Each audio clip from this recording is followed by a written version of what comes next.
The president himself tweeting about it over the weekend after a judge blocked his executive order. He said this, quote, "The opinion of this so-called judge, which essentially takes law enforcement away from our country, is ridiculous and will be overturned." Meantime, Senate Minority Leader Chuck Schumer weighing in with this, quote, "With each action testing the Constitution and each personal attack on a judge, President Trump raises the bar even higher for Judge Gorsuch's nomination to serve on the Supreme Court. His ability to be an independent check will be front and center throughout the confirmation process." Well, Jessica Tarlov is a Democratic strategist and senior director of research for Bustle.com, and Mercedes Schlapp, a Republican strategist and former spokesperson for President George W. Bush. Thank you both for joining us. Hi, Heather. Great to be here. Jessica, last time I talked to you, we talked about Chuck Schumer. You said that Schumer is in full opposition mode. Doesn't look like he's stopping. No, he's definitely not stopping, and Democrats are going to go overnight filibustering with the Betsy DeVos nomination. And Chuck Schumer, he's ready, raring to go. It doesn't mean we have the numbers, but I think that we're on the right side of history here, and I really support the stand that he's taking on this immigration order. The idea that the President of the United States of America is putting it down in print or virtual print, that a federal judge is a, quote, so-called judge, should frighten everybody on both sides of the aisle. Oh, come on, Jessica. What do you mean, come on, Mercedes? You're comfortable with that? You're comfortable with it? That President Obama came out in his State of the Union address being critical of the Supreme Court justices. No, Mercedes. President Obama got in trouble or was criticized for saying that he thought the decision was wrong, but he never questioned those justices. He's never said anything like that. George Bush, he was with the accused of making those decision. statements, so Mercedes is right. And then by association, by making those statements, intimidating. Who did he call a so-called judge? Who did he say wasn't being fair? He just said that he disagreed, that was not what he would have done. But a so-called judge, find me someone who thinks that's appropriate. Mercedes, jump in. Okay, I think that there's this understanding that needs to be made, and this is where I think the Washington politicians get really uncomfortable with the language like so-called judge.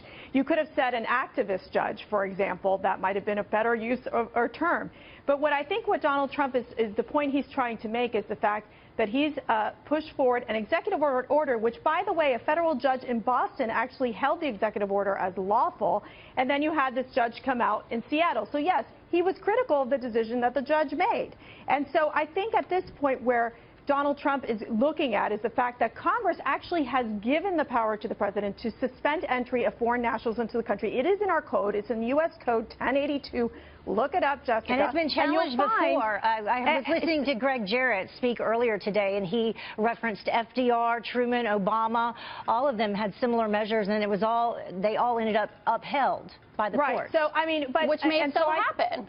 Which it may so happen. Yeah. And I think it is a matter of letting the process occur. Obviously, we're seeing that the Justice Department has moved forward in filing additional briefings and seeing where this ends up. As we know, the Ninth Circuit Court of Appeals is it's the most liberal court in the country. So it's going to be a little bit more of an uphill battle. But I think that the Justice Department, the administration, has a strong case from a constitutional standpoint. But Mercedes, you used the word activist to describe Judge Robart, who is a Republican appointee of George Bush's. He was confirmed 99-0.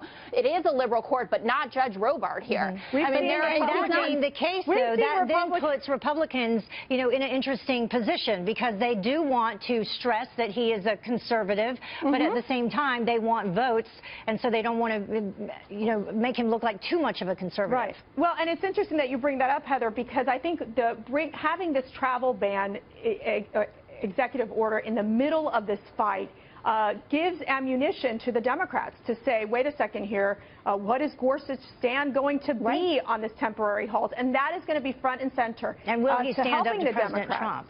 Right, and I think when you look at Gorsuch's record, it is very clear. I mean, remember, he received bipartisan support, unanimous. In 2006. He's actually got praise from Obama's former Solicitor General. He is an individual who's highly respected in legal circles, but Schumer will do everything political because obviously they still feel that there needs to be revenge on the Merrick Garland, and they believe that was. Yeah, but speaking of